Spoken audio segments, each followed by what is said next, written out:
Hi, my name is Dustin Thomas, and today we'll be going into chapter 9 of our textbook, which is Church and World Religions.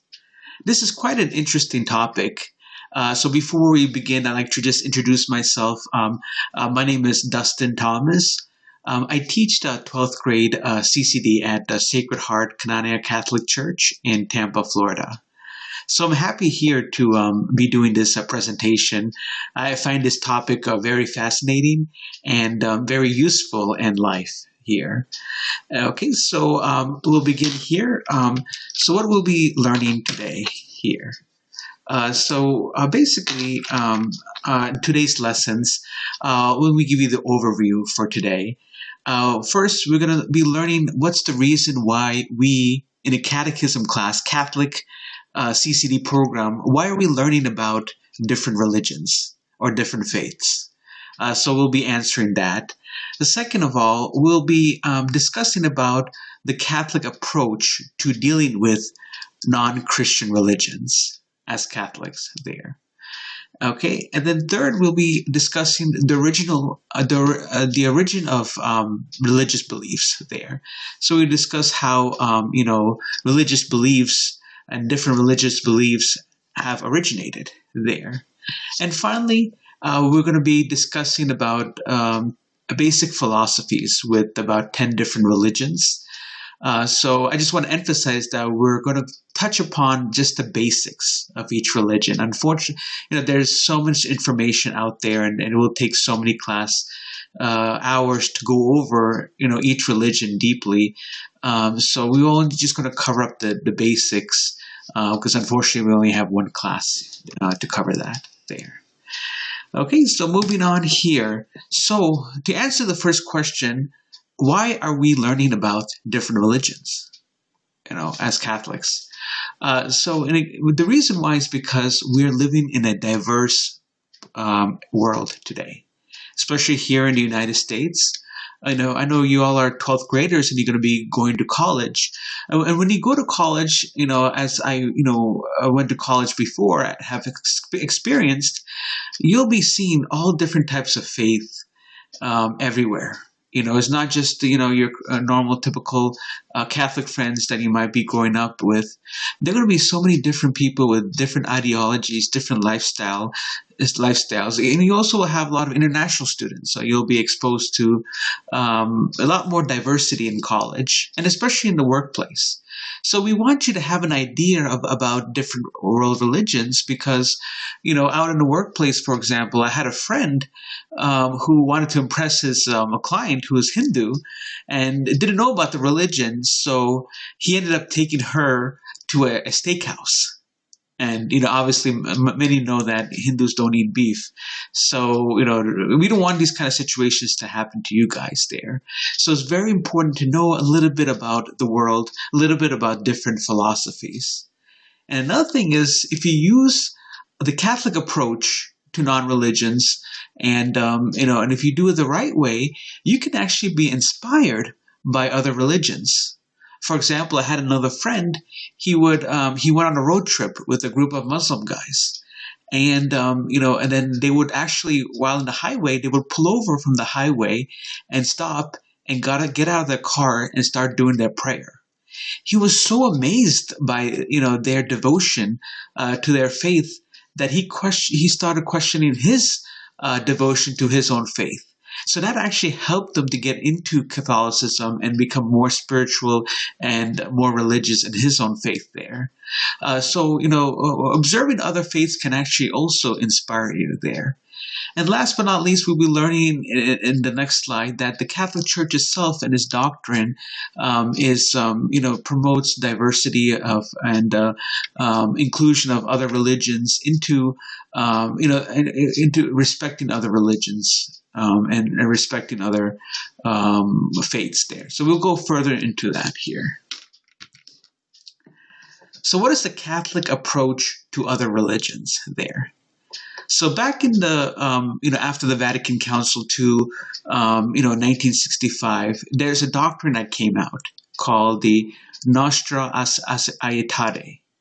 So when you think about Catholics and Catholicism and other religions, we think of conflicts.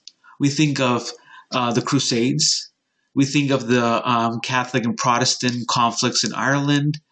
We think about ISIS and their persecution of Christians and our conflicts with them. But one of the most fascinating doctrines that came out in 1965 is the Nostra Aetate. So which means it is the declaration on the relation of the church to non-Christian religions there. So what does this Nostra Aetate actually mean? Well, looking at the quote, it says that the church reproves or renounces as foreign to the mind of Christ any discrimination against men or harassment of them because of their race, color, condition of life, or religion. So let me give you a little background about how this doctrine came about. So it pretty much came about after after the World War II, where we saw the horrendous persecution of Jews by Hitler. 6 million Jews have been terminated and killed by Hitler, and it was just shocking because majority of Europe was Christian at that, or is Christian now, and was back then too, was Christian.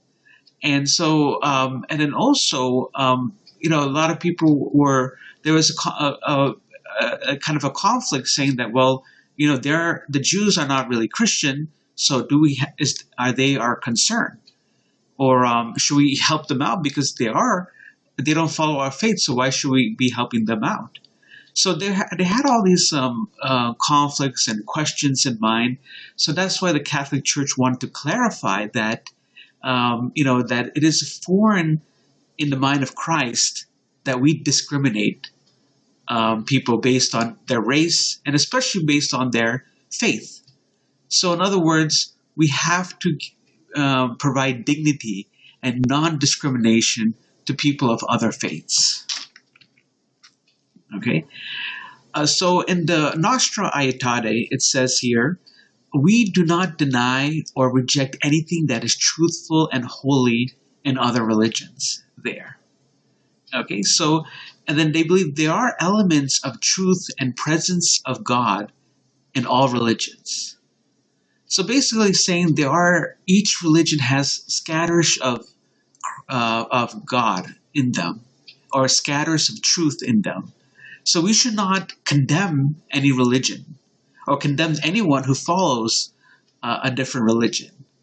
And one great example is Mother Teresa. Mother Teresa in Calcutta, or now it's Saint Mother Teresa. She at that time she took care of everyone in all different faiths, especially Hindus. She never demanded that they get baptized. She respected their customs, their religious practices. All she did was she gave love, because Christ is love. So if you give love, you're giving them Christ. And so, and then with that love, she never discriminated anyone. She never forced them to follow Christ. She converted many through her actions, but she never forcefully do that, or she never discriminated anyone because of their religious beliefs there. So, and this doctrine also says that God has not set aside anyone from his salvific plan. So that means that non-Christians can be saved with that. So going further here. So now that being said, we have to keep in mind that it is only through Jesus Christ can we obtain eternal salvation. So previously in a slide, we said that, well, non-Christians can be saved, right? But then we say here that it is only through Jesus Christ can we obtain eternal salvation. So why are we being contradictory? Well, we're not. We're not saying two different things. So the Catholic Church believes that if a non-Christian practices the teachings of Jesus, who lives a lifestyle that is favorable to what Jesus wants from us, then Jesus, with his mercy, will save them there. So in other words, if you have many of us know that Hindu or that Muslim or that Jew that is more of a Catholic than we are. Well, Jesus sees the heart of these people. And he sees that, well, if they follow us, follow my path, what Jesus says, my path, which is Jesus Christ's path, then obviously I'm going to, with my mercy, allow them to save them. So like we said before, every religion has its bits and pieces of truth in them and bits and pieces of their goodness with them. But however, it's not the complete situation. Not all religions do not have the complete truth as in Christianity because we follow the teachings of Jesus Christ. So let me give you an example here. For example, let's say, I'm sure you had that experience, a teacher comes to you and says, okay, next week you're going to have an exam. Can be from anything. Can be from your textbook, can be from the lecture, can bring from the extra material that I sent you, can be everything. Wouldn't you feel that would be a lot hard, right, to prepare for that exam, right? Most likely, it would be hard for you to even pass that exam, would you say? But if you had like a study guide that points out what's going to be on the exam, it'll be so much easier.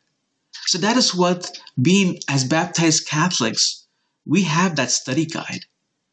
Now, the other religions, they'll be able to pass the exam, but it's going to be a lot harder for them. And they might not have the same likelihood as we do because we have the study guide. And that study guide is the Catholic Church teachings, the sacraments. We have the sacraments of confession and Holy Eucharist that gives us the grace from God to live the life that Jesus wants us to live. So unfortunately, now the non-religions can have, elements of the Holy Spirit in them, but these are scattered bits and pieces of truth. And so it's a lot harder for them to, get salvation. So as Catholics, we need to give them that study guide. Like, wouldn't you want your friend to have that study guide to pass the exam?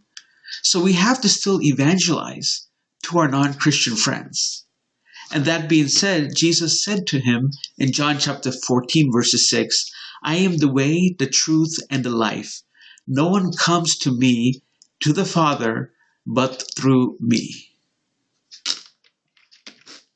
Okay, so now we're going to talk about the theories of the origin of religious belief. So how did this whole religious belief started?